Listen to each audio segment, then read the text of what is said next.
ಆರಂಭಿಸುತ್ತಿರುವ ಸತ್ಯವೇದ ಪಠಣ ಕಾರ್ಯಕ್ರಮಕ್ಕೆ ನಿಮ್ಮನ್ನು ಪ್ರೀತಿಯಿಂದ ಸ್ವಾಗತಿಸುತ್ತೇವೆ. ಪ್ರಿಯ ಕೇಳುಗರೆ, ಈ ಕಾರ್ಯಕ್ರಮವು ಸತ್ಯವೇದದಲ್ಲಿ ಇರುವಂತಹ ರಹಸ್ಯಗಳ ವಿವರಣೆಯ ಒಂದು ಕಾರ್ಯಕ್ರಮವಾಗಿದೆ. ಕೇಳಿರಿ, ಆಶೀರ್ವಾದ ಹೊಂದಿಕೊಳ್ಳಿರಿ. ನಿಮಗೆ ಪ್ರಶ್ನೆಗಳಿದ್ದಲ್ಲಿ ನಮ್ಮೊಟ್ಟಿಗೆ ನೀವು ಮಾತನಾಡಬೇಕಾದರೆ ನಮ್ಮ ಮೊಬೈಲ್ ಸಂಖ್ಯೆಯನ್ನು ನೀವು ಬರೆದಿಟ್ಟುಕೊಳ್ಳುವುದಾದರೆ ನಮ್ಮನ್ನು ಸಂಪರ್ಕಿಸಬಹುದು. ನಮ್ಮ ಮೊಬೈಲ್ ಸಂಖ್ಯೆ 9960606453. ಕರ್ತನ ಪರಿಶುದ್ಧವಾದಂಥ ನಾಮಕ್ಕೆ ಸ್ತೋತ್ರ ಉಂಟಾಗಲಿ. ಆತ್ಮೀಯ ಕೇಳುಗರೆಲ್ಲರಿಗೆ ಮತ್ತೊಮ್ಮೆ ವಾಕ್ಯದ ಬಲ ದೊರೆಯುವಂತೆ ನಿಮ್ಮೆಲ್ಲರಿಗೆ ಈ ದಿನದ ವಾಕ್ಯವನ್ನು ಸಾರುವಂತವನಾಗಿದ್ದೇನೆ. ಈ ದಿನ ನಿಮ್ಮೊಟ್ಟಿಗೆ ಹಂಚಿಕೊಳ್ಳಲು ಆಲೋಚನೆ ಮಾಡಿರುವಂಥ ಧ್ಯಾನದ ವಿಷಯ ಮತ್ತಾಯನ ಸುವಾರ್ತೆ 16ನೇ ಅಧ್ಯಾಯ 21ರಿಂದ 28ರ ಭಾಗದಲ್ಲಿ ದೇವರ ಆಲೋಚನೆಗಳು ಮತ್ತು ಮನುಷ್ಯರ ಆಲೋಚನೆಗಳು ಎನ್ನುವ ಶೀರ್ಷಿಕೆಯಿಂದ ಆರಂಭ ಮಾಡುವವನಾಗಿದ್ದೇನೆ. ಪ್ರಿಯರೇ, ಮಾನವರ ಚರಿತ್ರೆ ಪ್ರಾರಂಭ ಆದಾಗಿಂದ ಅಸ್ತಿತ್ವದಲ್ಲಿರುವ ಒಂದೇ ಒಂದು ವಿಷಯ ದೇವರ ಮಾರ್ಗ ಮತ್ತು ಆ ಮಾರ್ಗವನ್ನು ಕೆಡಿಸುವಂಥ ಸೈತಾನನ ಆಲೋಚನೆಗಳು. ದೇವರ ಮಾರ್ಗದ ವಿರುದ್ಧ ಸೈತಾನನ ಆಲೋಚನೆಗಳು, ಮಾರ್ಗಗಳು ಸೆಣಸಾಡುವುದನ್ನು ಪ್ರತಿ ಬಾರಿ ನಾವು ಅನುಭವ ಮಾಡುವವರಾಗಿದ್ದೇವೆ. ಆದಾಮ ಹವ್ವಳಿಂದ ಪ್ರಾರಂಭವಾಗಿ ಇಂದಿನ ಮಾನವ ಸಂತಾನದವರೆಗೆ ಮುಂದುವರಿಯುತ್ತಾ ಬಂದಿರುವ ಆಲೋಚನೆಗಳೇ ಸೈತಾನನ ಆಲೋಚನೆಗಳು, ದೇವರ ವಿರುದ್ಧವಾಗಿ ಹೋಗುವಂಥದ್ದು. ದೇವರ ಮಾರ್ಗದ ಎದುರು ಮಾನವರ ಆಲೋಚನೆಗಳು ಒಂದು ರೀತಿಯ ಬೆಳೆಗಳ ಮಧ್ಯೆ ಬೇಡವಾದ ಕಳೆಗಳ ಹಾಗೆ ಬೆಳೆಯುವಂಥದ್ದಾಗಿದೆ. ಬೆಲೆ ಇಲ್ಲದಂತಹ ಅನೇಕ ವಿಷಯಗಳಲ್ಲಿ ಇಂದು ಸೈತಾನನು ನಮ್ಮನ್ನ ಪ್ರಚೋದನೆ ಕೊಡುವಂಥವನಾಗಿದ್ದಾನೆ. ಬೈಬಲ್ನಲ್ಲೂ ಕೂಡ ನಾವು ನೋಡುವಂಥ ವಿಷಯ ಏನಂದರೆ, ಬೆಳೆ ಎಲ್ಲಿ ಇರುತ್ತದೋ ಅಲ್ಲಿ ಕಳೆ ಇದ್ದೇ ಇರುತ್ತದೆ ಎಂಬುದಾಗಿ. ಆದರೆ ವಿಪರ್ಯಾಸ ಏನಂದರೆ, ನಮ್ಮ ಜೀವನದ ದಾರಿಯಲ್ಲಿ, ನಮ್ಮ ಜೀವನ ಕ್ರಮ, ನಮ್ಮ ಜೀವನದ ಎಲ್ಲ ಅವಶ್ಯಕತೆಗಳ ನಿಮಿತ್ತ ನಾವು ನಾವಾಗಿಯೇ ಯೋಚಿಸಿ ನಾವಾಗಿಯೇ ನಿರ್ಧಾರ ತೆಗೆದುಕೊಳ್ಳುತ್ತಾ ಇರುವಂಥದ್ದು. ನಮ್ಮ ಆಲೋಚನೆಗಳಾಗಿರಬಹುದು, ನಮ್ಮ ಜೀವನದ ನಿರ್ಧಾರಗಳಾಗಿರಬಹುದು, ದೇವರನ್ನ ಇನ್ವಾಲ್ವ್ ಮಾಡಿಕೊಳ್ಳುವಂತಹ, ದೇವರಿಂದ ಪ್ರೇರೇಪಣೆ ಹೊಂದಿ ಮುಂದುವರಿಯುವಂಥ ಆಲೋಚನೆಗಳು ಇತ್ತೀಚಿನ ದಿನಗಳಲ್ಲಿ ಕಡಿಮೆಯಾಗುತ್ತಾ ಇದೆ.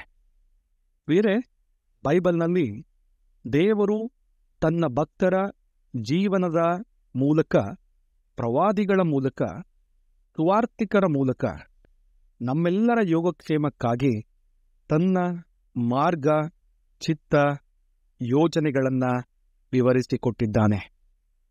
ನಾವು ಅದನ್ನು ಓದಬೇಕು, ಕಾರ್ಯಪ್ರವೃತ್ತರಾಗಬೇಕು. ನಾವು ಬೈಬಲ್ನ ಪ್ರೇರೇಪಣೆಗಳಿಂದ ದೇವರ ಮಾರ್ಗಗಳನ್ನು ಕಂಡುಕೊಂಡು ಅರಿಯಬೇಕು. ಈತನ ಮೂಲಕ ಒಳ್ಳೆಯದನ್ನೇ ಆರಿಸಿಕೊಂಡು ಕರ್ತನಿಗೆ ಮೆಚ್ಚುಗೆಯಾಗಿ ಜೀವಿಸಬೇಕು. ಇದು ದೇವರ ಜೀವಿತದ ಅಥವಾ ದೇವರ ಮಾರ್ಗದ ಲಕ್ಷಣವಾಗಿದೆ. ಪ್ರಿಯರೇ, ಮನುಷ್ಯನ ಮೆದುಳಿನಷ್ಟು ದೊಡ್ಡದಾದ ಹಾರ್ಡ್ ಡಿಸ್ಕ್ ಈ ಪ್ರಪಂಚದಲ್ಲಿ ಯಾವುದೂ ಇಲ್ಲ. ಮನುಷ್ಯನ ಮೆದುಳು ಎಷ್ಟು ದೊಡ್ಡದ್ದು, ಎಷ್ಟು ಕ್ರಿಯಾತ್ಮಕವಾದದ್ದು, ಎಷ್ಟು ಚುರುಕಿನಿಂದ ಕೂಡಿದೆ ಎಂಬುದಾಗಿ ಆಲೋಚನೆ ಮಾಡುವುದಾದರೆ ಎಷ್ಟು ಬೇಕಾದರೂ ಅದರಲ್ಲಿ ತುಂಬಿಸಿಕೊಳ್ಳಬಹುದು, ಎಷ್ಟು ಬೇಕಾದರೂ ಅದನ್ನು ಇಟ್ಟುಕೊಳ್ಳುವಂಥ ಸಾಮರ್ಥ್ಯವನ್ನು ಗಳಿಸಿಕೊಂಡಿದೆ. ಬೇರೆ ಈ ಎಲ್ಲ ವಿಷಯಗಳ ನಡುವೆ ಜೀವನದ ಅನುಭವ ಏನಂದರೆ, ಅಂತಿಮವಾಗಿ ನೆರವೇರುವಂಥದ್ದು ದೇವರ ಚಿತ್ತ. ಅಂತಿಮವಾಗಿ ನಮ್ಮ ಬದುಕಲ್ಲಿ ನೆರವೇರುವಂಥದ್ದು ದೇವರ ಆಲೋಚನೆಗಳು. ಜ್ಞಾನೋಕ್ತಿಗಳ ಗ್ರಂಥ 19ನೇ ಅಧ್ಯಾಯ 21ನೇ ವಚನ ಇದನ್ನೇ ಹೇಳುತ್ತದೆ. ಮನುಷ್ಯನ ಮನಸ್ಸಿನಲ್ಲಿ ಅನೇಕ ಸಂಕಲ್ಪಗಳಿವೆ, ಆದರೆ ಯೆಹೋವನ ಸಂಕಲ್ಪವೇ ನೆರವೇರುವುದು ಎಂಬುದಾಗಿ. ಮನುಷ್ಯನು ಎಷ್ಟೇ ಬುದ್ಧಿವಂತ ಆಗಿರಬಹುದು, ಮನುಷ್ಯನು ಎಷ್ಟೇ ಜ್ಞಾನಿ ಆಗಿದ್ದಿರಬಹುದು, ಆದರೆ ಇಂದು ತನ್ನ ಹುಟ್ಟಿನ ವಿಷಯದಲ್ಲಿ, ತನ್ನ ಮರಣದ ವಿಷಯದಲ್ಲಿ ಆತನು ಬಲಹೀನನು ಎನ್ನುವಂಥದನ್ನು ನಾವು ಕಂಡುಕೊಳ್ಳಬಹುದು. ಪ್ರಿಯರೇ, ಈ ಪ್ರಪಂಚದಲ್ಲಿ ಏನೇನನ್ನೋ ಸಾಧನೆ ಮಾಡುತ್ತೇನೆ ಎಂಬುದಾಗಿ ಹೇಳಿದಂಥ ಎಲ್ಲರೂ ಮಣ್ಣಲ್ಲಿ ಮಣ್ಣಾಗಿ ಹೋಗುತ್ತಾರೆ. ದೇವರ ವಿರುದ್ಧವಾಗಿ, ದೇವರ ಆಲೋಚನೆಗಳ ವಿರುದ್ಧವಾಗಿ ನಾನು ನಡೆಯುತ್ತೇನೆ ಎಂಬುದಾಗಿ ಹೇಳಿದಂಥವರು ಈ ದಿನ ಹೆಸರಿಗೆ ಇಲ್ಲದೆ ಧೂಳಿನಲ್ಲಿ ಧೂಳಾಗಿ ಹೋಗಿದ್ದಾರೆ. ಪ್ರಿಯರೇ, ಈ ವಾಕ್ಯಗಳ ದೊಡ್ಡ ಸಂದೇಶ ಏನೆಂದರೆ, ದೇವರ ಚಿತ್ತ, ದೇವರ ಮಾರ್ಗಗಳು ನಮ್ಮ ಜೀವಿತದಲ್ಲಿ ಶಾಶ್ವತವಾಗಿ ನಿಲ್ಲುವಂಥದ್ದಾಗಿದೆ. ದೇವರ ವಾಕ್ಯ ಮತ್ತಾಯನ ಸುವಾರ್ತೆ 16ನೇ ಅಧ್ಯಾಯ 21ರಿಂದ 28 ಭಾಗದಲ್ಲಿ ಫಿಲಿಪ್ಪನ ಬಗ್ಗೆ, ಫಿಲಿಪ್ಪನ ಕೈಸರಿಯ ಪಟ್ಟಣದಲ್ಲಿ ಆದಂತಹ ಘಟನೆಯ ಬಗ್ಗೆ ತಿಳಿಸುವಂಥದ್ದಾಗಿದೆ. ಪ್ರಿಯರೇ, ಯೇಸುಸ್ವಾಮಿಯನ್ನ ಬರಬೇಕಾದಂಥ ಮೆಸ್ಸಿಯನು ಎಂಬುದಾಗಿ ಪೇತ್ರ ಫಿಲಿಪ್ಪನ ಕೈಸರೆಯ ಪಟ್ಟಣದಲ್ಲಿ ಅರಿಕೆ ಮಾಡುತ್ತಾನೆ. ನಮ್ಮೆಲ್ಲರಿಗೂ ಗೊತ್ತಿದೆ, ಎಲ್ಲ ಶಿಷ್ಯರುಗಳು ಬೇರೆ ಬೇರೆ ಹೆಸರನ್ನ ಯೇಸುಸ್ವಾಮಿಗೆ ಸಂಬೋಧಿಸಿ ಹೋಲಿಕೆ ಮಾಡುತ್ತಿದ್ದರು. ಆದರೆ ಪೇತ್ರನು ಎದ್ದು ನಿಂತು ಅರಿಕೆ ಮಾಡುತ್ತಾನೆ, ಸ್ವಾಮಿ, ನೀನು ಬರಬೇಕಾಗಿರುವ ಕ್ರಿಸ್ತನು, ಜೀವ ಸ್ವರೂಪನಾದ ದೇವರ ಕುಮಾರನು ಎಂಬುದಾಗಿ ಅರಿಕೆ ಮಾಡುತ್ತಾನೆ ಎಂಬುದಾಗಿ ನೋಡುತ್ತೇವೆ. ಪೇತ್ರನ ವಿಷಯದಲ್ಲಿ ಯೇಸುಸ್ವಾಮಿ ಈ ಒಂದು ಹೇಳಿಕೆಯನ್ನ ಕೇಳಿಸಿಕೊಂಡ ಮೇಲೆ ಬಹಳ ಸಂತೋಷಪಟ್ಟು ಆತನಿಗೆ ಹೇಳುತ್ತಾನೆ, ಪೇತ್ರನೇ, ಸ್ಥಿರವಾದಂಥ ಬಂಡೆ ನೀನು, ನಿನ್ನ ಮೇಲೆ ಸಭೆಯನ್ನ ಕಟ್ಟುತ್ತೇನೆ, ಪರಲೋಕದ ರಾಜ್ಯದ ಬೀಗದ ಕೈಗಳನ್ನು ನಿನಗೆ ಕೊಡುತ್ತೇನೆ ಎನ್ನುವ ಯೇಸುವಿನ ಮಾತು ಪೇತ್ರನ ಅರಿಕೆ ಸರಿಯಾಗಿತ್ತು. ಪೇತ್ರ ಯೇಸುವನ್ನ ಸರಿಯಾಗಿ ಗುರುತಿಸಿದ ಎಂಬುದಾಗಿ ಕಂಡುಕೊಳ್ಳಬಹುದಕ್ಕೆ ನಡೆಸುವಂಥದ್ದಾಗಿದೆ. ಆದರೆ ಈ ಪೇತ್ರನ ಅರಿಕೆಯ ಹಿನ್ನೆಲೆ ಏನು, ಆತನು ಅರ್ಥ ಮಾಡಿಕೊಂಡಿದ್ದು ಯಾವ ರೀತಿ, ಪೇತ್ರ ಯೇಸುವನ್ನ ಅಥವಾ ಯೇಸುವಿನ ಮೂಲಕವಾಗಿ ಯಾವ ಯಾವ ವಿಷಯಗಳನ್ನ ಅಪೇಕ್ಷೆ ಪಟ್ಟಿದ್ದ ಎಂಬುದನ್ನ ತಿಳಿಯುವಂಥದ್ದು ಬಹಳಷ್ಟು ಪ್ರಾಮುಖ್ಯ. 21ನೇ ವಚನ 16ನೇ ಅಧ್ಯಾಯದಲ್ಲಿ ಹೇಳುವಂಥದ್ದು ಏನಂದ್ರೆ, ಅಂದಿನಿಂದ ಯೇಸು ಕ್ರಿಸ್ತನು ತಾನು ಯೆರೂಸಲೇಮಿಗೆ ಹೋಗಿ ಅಲ್ಲಿ ಹಿರಿಯರಿಂದಲೂ ಮಹಾಯಾಜಕರಿಂದಲೂ ಶಾಸ್ತ್ರಿಗಳಿಂದಲೂ ಬಹಳ ಕಷ್ಟಗಳನ್ನನುಭವಿಸಿ ಕೊಲ್ಲಲ್ಪಟ್ಟು 3ನೇ ದಿನದಲ್ಲಿ ಜೀವಿತನಾಗಿ ಎಬ್ಬಿಸಲ್ಪಡಬೇಕೆಂದು ತನ್ನ ಶಿಷ್ಯರಿಗೆ ತಿಳಿಸುವುದಕ್ಕೆ ಪ್ರಾರಂಭ ಮಾಡಿದನು ಎಂಬುದಾಗಿ ಬರೆಯಲ್ಪಟ್ಟಿದೆ.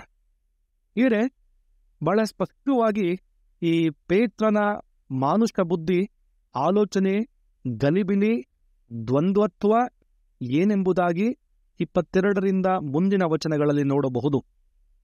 ಇನ್ಫ್ಯಾಕ್ಟ್ ಪೇತ್ರ ಸ್ವಾಮಿ ನೀನು ಬರಬೇಕಾದಂಥ ಮೆಸ್ಸಿಯನು ಎಂಬುದಾಗಿ ಹೇಳಿದ್ದು ಅದು ನಿಜವಾದ ಅರ್ಥದಲ್ಲಿ ದೇವರ ಆಲೋಚನೆಗಳಿಂದ ಪ್ರೇರೇಪಣೆಯನ್ನ ಹೊಂದಿ ಎಂಬುದಾಗಿ ಹೇಳುವುದಕ್ಕೆ ಸಾಧ್ಯವಾಗದೆ ಇರುವಂಥದ್ದು. ಪೇತ್ರ ಈ ರೀತಿಯಾಗಿ ಮಾತನಾಡುವಾಗ ಅವನ ಆಲೋಚನೆಗಳು ಸೈತಾನನ ಆಲೋಚನೆಗಳಿಂದ ಕೂಡಿತ್ತು ಎಂಬುದಾಗಿ ನಾವು ನೋಡುತ್ತಾ ಇದ್ದೇವೆ. ಬೇರೆ ಈ ಸನೆದ್ರಿನ್ ಸಭೆ ಎನ್ನುವಂಥದ್ದು ಯಹೂದ್ಯರ ಉನ್ನತ ನ್ಯಾಯಾಲಯವಾಗಿತ್ತು. It was like supreme court. Sanhedrin ಸಭೆಯಲ್ಲಿ ಸುಮಾರು 71 ಜನರು ಇರುತ್ತಿದ್ದರು. 71 ಜನರು ಈ 3 ಗುಂಪುಗಳಿಂದ ಆರಿಸಲ್ಪಡುತ್ತಿದ್ದರು. ಅಂದ್ರೆ ಮಹಾಯಾಜಕರು, ಶಾಸ್ತ್ರಿಗಳು, ಹಿರಿಯರು, ಈ 3 ಗುಂಪುಗಳಿಂದ ಆರಿಸಲ್ಪಡುತ್ತಿದ್ದರು. ಮೋಶೆಯ ಧರ್ಮಶಾಸ್ತ್ರದ ಕಾನೂನು ಮತ್ತು ಯಹೂದ್ಯ ನಿಯಮಾವಳಿಗಳಿಗೆ ಅನುಗುಣವಾಗಿ ನ್ಯಾಯ ತೀರ್ಪುಗಳನ್ನು ಮಾಡುತ್ತಿದ್ದರು. ಈ ನ್ಯಾಯ ಹೇಳುವ ಸನೆದ್ರಿನ್ ಸಭೆಯನ್ನ ನಾವು ಅದರ ಹಿನ್ನೆಲೆಗಳನ್ನು ಕುರಿತು ಕಂಡುಕೊಳ್ಳಬಹುದು. ನೋಡಿ, ಈ ಸನೆದ್ರಿನ್ ಸಭೆಯಲ್ಲಿ ನಡೆಯುತ್ತಿದ್ದಂಥ ನಿರ್ಧಾರಗಳನ್ನ ಗಮನಿಸುತ್ತಿರುವಾಗ ಅದು ಧರ್ಮಶಾಸ್ತ್ರದ ಹಿನ್ನೆಲೆಗಳನ್ನು ನೋಡುತ್ತಿತ್ತು. ಅದೇ ವೇಳೆ ಕಾನೂನುಗಳನ್ನು ಕೂಡ ವಿವರಣೆ ಮಾಡುವಂಥದ್ದಾಗಿತ್ತು.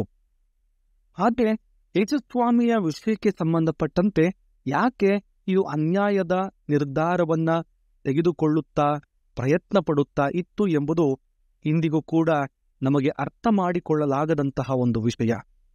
ಯೇಸುಸ್ವಾಮಿಯ ಕಾರ್ಯಗಳನ್ನ ಕಟುವಾಗಿ ಟೀಕಿಸುತ್ತಾ ಇತ್ತು.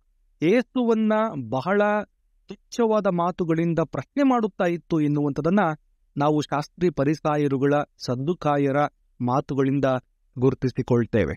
ನೋಡಿ, ಈ ಯೇಸುಸ್ವಾಮಿ ಈಗ ಯೆರೂಸಲೇಮಿಗೆ ಹೋಗುತ್ತಾ ಇರುವಾಗ ಯೇಸುಸ್ವಾಮಿ ಬಹಳ ಸ್ಪಷ್ಟವಾಗಿ ಹೇಳ್ತಾನೆ, ಇಂಥ ಶಾಸ್ತ್ರಿಗಳು, ಮಹಾಯಾಜಕರು, ಹಿರಿಯರು ನನ್ನನ್ನು ಕೊಲ್ಲುತ್ತಾರೆ ಎಂಬುದಾಗಿ ಹೇಳುವಾಗ, ಹಿಂದಿನ ಪರಿಚ್ಛೇದದಲ್ಲಿ ಪೇತ್ರ ನೀನು ಬರಬೇಕಾದಂಥ ಮೆಸ್ಸಿಯ ಎಂಬುದಾಗಿ ಅರಿಕೆ ಮಾಡಿದಂಥವನು, ಯೇಸುಸ್ವಾಮಿ ಈಗ ತಾನು ಕೊಲ್ಲಲ್ಪಡಬೇಕು ಎಂಬುದಾಗಿ ಹೇಳುವಾಗ ನೇರವಾಗಿ ಮಾತಾಡ್ತಾನೆ. ಏನಂದ್ರೆ, ಸ್ವಾಮಿ ನಿನಗೆ ಎಂದಿಗೂ ಈ ರೀತಿಯಾಗಿ ಆಗಬಾರದು. 22ನೇ ವಾಕ್ಯ ಹೇಳ್ತದೆ, ಪೇತ್ರನು ಯೇಸುವಿನ ಕೈ ಹಿಡಿದು, ಸ್ವಾಮಿ, ದೇವರು ನಿನ್ನನ್ನು ಕಾಯಲಿ, ನಿನಗೆ ಹೀಗೆ ಎಂದಿಗೂ ಆಗಬಾರದು ಎಂದು ಆತನನ್ನ ಗದರಿಸುವುದಕ್ಕೆ ಪ್ರಾರಂಭ ಮಾಡಿದನು. ಪೇತ್ರನು ಯೇಸುಸ್ವಾಮಿಯನ್ನ ಕೊಲ್ಲಲ್ಪಡುವಂಥ ಸ್ಥಿತಿಗತಿಗಳಲ್ಲಿ ನೋಡಲಿಕ್ಕೆ ಇಷ್ಟಪಟ್ಟಿರಲಿಲ್ಲ. ಹಾಗಾಗಿ ಆತನು ಮೆಸ್ಸಿಯನ ಅರ್ಥವಿವರಣೆಯಲ್ಲಿ ಯೇಸುವನ್ನ ಹೇಳಿದ್ದು ಈ ಕೊಲ್ಲಲ್ಪಡುವಂಥ ಸ್ಥಿತಿಗತಿಗಳಿಗೆ ಆಗಿರಲಿಲ್ಲ. ಶ್ರಮೆ ತಾಳುವಂಥ ಸೇವಕನ ಪರಿಕಲ್ಪನೆ ಪೇತ್ರನಿಗೆ ಇಷ್ಟವಿರಲಿಲ್ಲ ಎಂಬುದಾಗಿ ನಾವು ನೋಡುತ್ತಾ ಇದ್ದೇವೆ. ಹಾಗಾಗಿ ಪೇತ್ರನು ಯೇಸುಸ್ವಾಮಿಗೆ ಬಹಳ ನೇರವಾಗಿ ಬಂದು ಹೇಳುತ್ತಾನೆ, ಸ್ವಾಮಿ ನಿನಗೆ ಎಂದಿಗೂ ಈ ರೀತಿಯಾಗಿ ಆಗಬಾರದು. ಪ್ರಿಯರೇ, ನಾನು ಮತ್ತೆ ಈ ವಿಷಯದ ತೀರ್ಚಿಕೆಗೆ ಬರುತ್ತೇನೆ.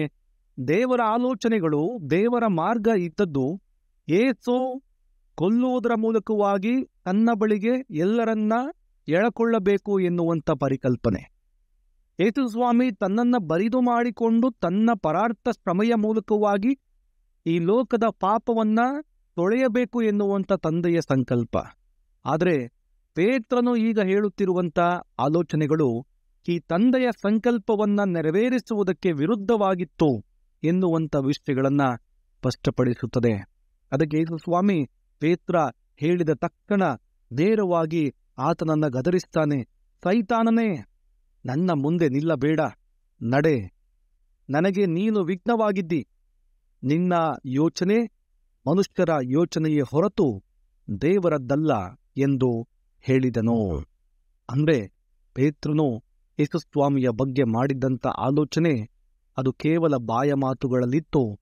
ಅದನ್ನ ಆತನು ಅರ್ಥ ಮಾಡಿಕೊಳ್ಳುವಲ್ಲಿ ವಿಫಲನಾಗಿದ್ದ ಎಂಬುದಾಗಿಯೂ ಅದು ದೇವರ ಮಾರ್ಗವಾಗಿರಲಿಲ್ಲ ಎಂಬುದಾಗಿಯೂ ನಾವು ಕಂಡುಕೊಳ್ಳುತ್ತಾ ಇದ್ದೇವೆ.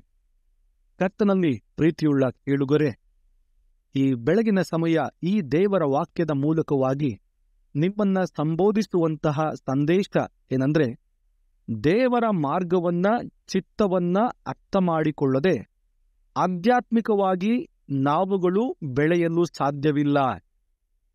ಪ್ರಿಯರೇ, ಬಹಳ ಸೂಕ್ಷ್ಮವಾಗಿ, ಗಂಭೀರವಾಗಿ ಆಲೋಚನೆ ಮಾಡಿಕೊಳ್ಳಬೇಕು. ದೇವರ ಚಿತ್ತ, ದೇವರ ಮಾರ್ಗ ನಮ್ಮ ಒಳಿತಿಗಾಗಿ ದೇವರು ಕೊಡಲ್ಪಟ್ಟಿರುವಂತಹ ಆಜ್ಞೆಗಳು.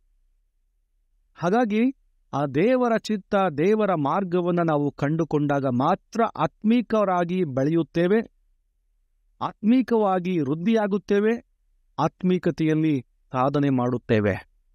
ಇಂದು ನನ್ನ ಜೀವನಕ್ಕೆ, ನನ್ನ ಕೆಲಸಗಳಿಗೆ, ನನ್ನ ಕುಟುಂಬಗಳಿಗೆ, ನನ್ನ ನಿರ್ಧಾರಗಳಿಗೆ ಸ್ವಾಮಿಯ ಆಜ್ಞೆಗಳು, ಸ್ವಾಮಿಯ ಮಾರ್ಗಗಳು ಏನಾಗಿದೆ ಎಂಬುವಂಥ ವಿಷಯಗಳನ್ನು ನಾವು ನೆನಪಿಗೆ ತಂದುಕೊಳ್ಳಬೇಕಾಗಿದೆ. ಎರಡನೆಯದ್ದು, ಇಂದು ನಮ್ಮ ಮಾರ್ಗಗಳ ಮೂಲಕ, ನಮ್ಮ ನಿರ್ಧಾರಗಳ ಮೂಲಕ, ನಮ್ಮ ಆಲೋಚನೆಗಳ ಮೂಲಕ ದೇವರು ಸಂತೋಷ ಪಡುತ್ತಾ ಇದ್ದಾನಾ? ದೇವರನ್ನ ಮೆಚ್ಚಿಸುತ್ತಾ ಇದ್ದೇವೆಯಾ? ದೇವರು ನಮ್ಮ ಬದುಕಿನಿಂದ ಮಹಿಮೆಯನ್ನು ಹೊಂದಿಕೊಳ್ಳುತ್ತಿದ್ದಾನ? ನನ್ನ ಆಲೋಚನೆಗಳು ದೇವರ ಆಲೋಚನೆಗಳಿಗೆ ಹತ್ತಿರವಾಗಿದೆಯಾ? ನನ್ನ ಮಾರ್ಗಗಳು, ನನ್ನ ಜೀವನ ಶೈಲಿ ದೇವರ ಗುಣಗಳಿಂದ ಪ್ರಭಾವಿತವಾಗಿದೆಯಾ? ನಮ್ಮನ್ನು ಪರೀಕ್ಷೆ ಮಾಡಿಕೊಳ್ಳಬೇಕು. ಬೇರೆ ಗಮನಿಸಿರಿ, ನಾವು ಪೇತ್ರನ ಹಾಗೆ ದೇವರ ಚಿತ್ತವನ್ನ ಅರ್ಥ ಮಾಡಿಕೊಳ್ಳುವಲ್ಲಿ ವಿಫಲರಾಗಿದ್ದೇವೆಯೋ ನಮ್ಮನ್ನ ಅವಲೋಕನ ಮಾಡಿಕೊಳ್ಳೋಣ. ಹೊರಗಿನ ತೋರಿಕೆಯಲ್ಲಿ ಬಹಳಷ್ಟು ಸಾರಿ ನಾವು ಕ್ರೈಸ್ತರು, ಆತ್ಮಿಕತೆಯಲ್ಲಿರುವವರು, ಯೇಸುವಿನ ಹಿಂಬಾಲಕರು, ಯೇಸುವನ್ನ ನಂಬುವಂಥವರು, ಬೈಬಲನ್ನು ಓದುವಂಥವರು, ಭಾನುವಾರದಲ್ಲಿ ಆಲಯಗಳಿಗೆ ಹೋಗುವಂಥವರು, ಆರಾಧಿಸುವಂಥವರು ಎಂಬುದಾಗಿ ಹೇಳುವವರಾಗಿದ್ದೇವೆ. ಆದರೆ ವೈಯಕ್ತಿಕವಾಗಿ ದೇವರ ಜೊತೆಗಿನ ಸಂಬಂಧದಲ್ಲಿ ಹೇಗೆ ಜೀವಿಸುತ್ತಾ ಇದ್ದೇವೆ ಎನ್ನುವಂಥದನ್ನ ನಾವು ಕಂಡುಕೊಳ್ಳಬೇಕು. ಒಂದು ವೇಳೆ ನಾನು ಮತ್ತು ನೀವುಗಳು ಪೇತ್ರನ ಹಾಗೆ ವಿಫಲರಾಗಿರುವುದಾದರೆ ನಿಜಕ್ಕೂ ಇಂದು ನಮ್ಮ ಆಲೋಚನೆಗಳನ್ನು ಬದಲಾವಣೆ ಮಾಡಿಕೊಳ್ಳಬೇಕು. ಪ್ರಿಯರೇ, ದೇವರ ಮಾರ್ಗಗಳಿಂದ ನಾವು ಬಲವನ್ನ ಹೊಂದುವಂಥವರಾಗಿದ್ದೇವೆ. ಕೀರ್ತನೆಗಳ ಗ್ರಂಥ 32ನೇ ಕೀರ್ತನೆ 8ನೇ ವಚನ ಹೇಳುತ್ತದೆ, ಯೆಹೋವನು ನಿನ್ನನ್ನ ಉಪದೇಶಿಸಿ ನಡೆಯಬೇಕಾದ ಮಾರ್ಗವನ್ನ ತಿಳಿಸುವನು, ನಿನ್ನನ್ನು ಕಟಾಕ್ಷಿಸಿ ಆಲೋಚನೆ ಹೇಳುವನು ಅನ್ನುತ್ತಾನಲ್ಲ. ಆದುದರಿಂದ ನೀವು ವಿವೇಕಹೀನರಾಗಿ ಕುದುರೆಯಂತಾಗಲಿ ಹೇಸರಕತ್ತೆಯಂತಾಗಲಿ ಇರಬೇಡಿರಿ, ಅವುಗಳು ಬಾರು ಕಡಿವಾಣಗಳಿಂದಿಲ್ಲದೆ ಸ್ವಾಧೀನವಾಗುವುದಿಲ್ಲವಷ್ಟೇ ಎಂಬುದಾಗಿ ಬರೆಯಲ್ಪಟ್ಟಿದೆ. ಕರ್ತನು ಇಂದು ಇಹಲೋಕದಲ್ಲಿ ನಮ್ಮನ್ನ ಆಶೀರ್ವಾದವಾಗಿ ಇಟ್ಟಿದ್ದಾನೆ. ಪ್ರಿಯರೇ, ನಮ್ಮ ಪ್ರತಿಯೊಂದು ಆಲೋಚನೆಗಳನ್ನು ನಮ್ಮ ಹಿತಕ್ಕಾಗಿ ಮಾಡುವುದಕ್ಕಾಗಿ ಆತನು ಗಮನ ಹರಿಸುತ್ತಾ ಇದ್ದಾನೆ. ಇಂದು ಈ ಲೋಕದ ಯಾತ್ರೆಯಲ್ಲಿ ಕರ್ತನು ನಮ್ಮನ್ನ ಯಾವುದೇ ವಿಚಾರಗಳಿಗೆ ನಿರ್ದಿಷ್ಟವಾಗಿ ಕಟ್ಟಿಹಾಕುವಂಥವನಲ್ಲ. ನಾವು ಸಂತೋಷ ಪಡುವುದಕ್ಕಾಗಿ, ಉಲ್ಲಾಸ ಪಡುವುದಕ್ಕಾಗಿ, ಕುಟುಂಬದೊಟ್ಟಿಗೆ, ಈ ಲೋಕದಲ್ಲಿ ಎಲ್ಲ ಸಂಬಂಧಗಳೊಟ್ಟಿಗೆ ಆನಂದವಾಗಿರುವುದಕ್ಕಾಗಿ ಆತನು ನಮಗೆ ಎಲ್ಲವನ್ನ ಒದಗಿಸಿಕೊಡುತ್ತಾ ಇದ್ದಾನೆ. ಆದರೆ ಸೈತಾನನ ಆಲೋಚನೆಗಳಿಂದ, ಸೈತಾನನ ಮಾರ್ಗಗಳಿಂದ ದೂರವಿರುವಂತೆ ದೇವರು ಎದುರು ನೋಡುವಂಥವನಾಗಿದ್ದಾನೆ. ಬೇರೆ ಜ್ಞಾನೋಕ್ತಿಗಳ ಗ್ರಂಥ 3ನೇ ಅಧ್ಯಾಯ 5ನೇ ವಚನದಲ್ಲಿ ದೇವರ ವಾಕ್ಯ ಹೇಳ್ತದೆ, ಸ್ವಬುದ್ಧಿಯನ್ನ ಆಧಾರ ಮಾಡಿಕೊಳ್ಳದೆ ಪೂರ್ಣ ಮನಸ್ಸಿನಿಂದ ಯೆಹೋವನಲ್ಲಿ ಭರವಸವಿಡು ಎಂಬುದಾಗಿ. ನಮ್ಮ ಆಲೋಚನೆಗಳನ್ನು ನಾವು ಬಿಡಬೇಕು ಪ್ರಿಯರೇ. ಪ್ರತಿ ಬಾರಿ ನಮ್ಮ ಆಲೋಚನೆಗಳನ್ನು ದೇವರ ಮುಂದೆ ತರಬೇಕು, ಪ್ರಾರ್ಥನೆಯಲ್ಲಿ ತರಬೇಕು, ಪ್ರಾರ್ಥನೆಯಲ್ಲಿ ನಿರಂತರವಾಗಿ ಬೇಡಿಕೊಳ್ಳಬೇಕು. ಆಗ ಕರ್ತನು ಘನಕಾರ್ಯಗಳನ್ನು ನಮಗೋಸ್ಕರವಾಗಿ ಮಾಡುವಂಥವನಾಗಿದ್ದಾನೆ. ನಮ್ಮ ಆಲೋಚನೆಗಳು ಪರಿಶುದ್ಧವಾಗಿಲ್ಲ, ನಮ್ಮ ಆಲೋಚನೆಗಳು ದೃಢವಾಗಿಲ್ಲ, ನಮ್ಮ ಆಲೋಚನೆಗಳು ಬಲವಿಲ್ಲದಂಥವುಗಳು ಎಂಬುದಾಗಿ ಅನ್ನಿಸಿದ್ರೆ ದೇವರ ಮುಂದೆ ಬಂದು ಅವುಗಳನ್ನು ಅರಿಕೆ ಮಾಡಬೇಕು. ದೇವರು ಅವುಗಳನ್ನು ಪರಿಶುದ್ಧಗೊಳಿಸಿಕೊಡುತ್ತಾನೆ, ದೇವರು ಅವುಗಳನ್ನು ಮುಟ್ಟುತ್ತಾನೆ, ದೇವರು ಅವುಗಳನ್ನು ಸ್ಥಿರವಾದ ರೀತಿಯಲ್ಲಿ ನಿಲ್ಲುವಂತೆ ಮಾಡುತ್ತಾನೆ. ದೇವರಿಂದ ಬರುವಂಥ ಆಲೋಚನೆಗಳು ಯಾವಾಗಲೂ ಒಳ್ಳೆಯದ್ದೇ. ಹಾಗಾಗಿ ದೇವರ ಚಿತ್ತವಲ್ಲದನ್ನ ಬಿಡೋಣ, ದೇವರ ಚಿತ್ತದಲ್ಲಿ ಇಲ್ಲದೇ ಇರುವುದನ್ನ ಮಾಡದೇ ಇರೋಣ. ಯಾವಾಗಲೂ ದೇವರ ಚಿತ್ತವನ್ನ ಮಾಡಿ ಆತನ ಮಹಿಮೆಗಾಗಿ ನಾವು ನಿಲ್ಲಬೇಕಾಗಿದೆ ಪ್ರಿಯರೇ. ಯಾಕಂದ್ರೆ ಕರ್ತನು ನಮ್ಮ ಜೀವಿತಗಳನ್ನು ನೋಡಿ ನಮ್ಮ ಜೀವಿತಗಳ ಮೂಲಕವಾಗಿ ಸಂತೋಷ ಪಡುವಂಥವನಾಗಿದ್ದಾನೆ. ಈ ಬೆಳಗಿನ ಸಮಯ ಹಾಗಾದರೆ ದೇವರ ಆಲೋಚನೆಗಳಲ್ಲಿ ನಾವು ಜೀವಿಸುವಂತೆ, ದೇವರ ಮಾರ್ಗಗಳಲ್ಲಿ ಮುಂದೆ ಹೋಗುವಂತೆ ದೇವರು ವಾಕ್ಯವಾಗಿ ಮಾತಾಡುತ್ತಾ ಇದ್ದಾನೆ. ಜ್ಞಾನೋಕ್ತಿಗಳ ಗ್ರಂಥ 16:17ನೇ ವಚನ ಹೇಳ್ತದೆ, ಸತ್ಯವಂತನ ರಾಜಮಾರ್ಗ ಹಾನಿಗೆ ದೂರ, ತನ್ನ ನಡತೆಯನ್ನ ಗಮನಿಸುವವನು ತನ್ನ ಆತ್ಮವನ್ನ ಕಾಯುವನು ಎಂಬುದಾಗಿ. ಅಂದ್ರೆ ಸತ್ಯ ಮಾರ್ಗದಲ್ಲಿ, ನೀತಿಯ ಮಾರ್ಗದಲ್ಲಿ, ದೇವರ ಮಾರ್ಗದಲ್ಲಿ, ದೇವರ ಆಲೋಚನೆಗಳಲ್ಲಿ ನಡೆದು ಆತನ ಮೂಲಕವಾಗಿ ನಾವು ಜೀವಿಸುವಂತೆ ಈ ವಾಕ್ಯಗಳು ನಿಮ್ಮ ಬದುಕಲ್ಲಿ ಮಹತ್ತರವಾದ ಕಾರ್ಯಗಳನ್ನು ಮಾಡಿ ನಿಮ್ಮ ಆಲೋಚನೆಗಳನ್ನು ಕರ್ತನ ಆಲೋಚನೆಗಳಾಗಿ ಪರಿವರ್ತಿಸಿ ನಿಮ್ಮ ಆತ್ಮವನ್ನು ಪರಲೋಕಕ್ಕೆ ನಡೆಸಲಿಕ್ಕಾಗುವ ಹಾಗೆ ದೇವರು ಈ ವಾಕ್ಯಗಳನ್ನು ಆಶೀರ್ವಾದ ಮಾಡಿಕೊಡಲಿ. ದೇವಜನರಿಗೋಸ್ಕರ ದೇವರ ವಾಕ್ಯ. ಆಮೆನ್.